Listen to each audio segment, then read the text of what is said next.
आता SIT स्थापन करून घेतली होती मुख्यमंत्री साहेबांकडून.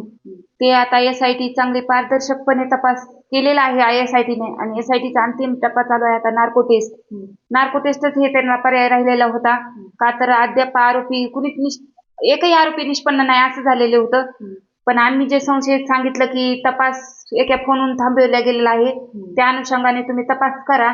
मग SITने बी त्याच पद्धतीने तपास केला आणि नंतर मग आता वाल्मी कराडच्या बंगल्यावरचे जे नौकर होते ते ब्रेन मॅपिंग मध्ये पॉझिटिव्ह आलेले आहेत.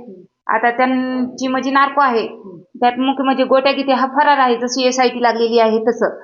मग अजून तर आरोपी ब्रेन मॅपिंग मध्ये पॉझिटिव्ह आले पण नार्को मध्ये त्यांनी कसा हा म्हणजे मर्डर घडून आणला आणि कशा पद्धतीने त्यांनी म्हणजे माझ्या नवऱ्याला अडवून हे केलं ते सगळं समोर येईल.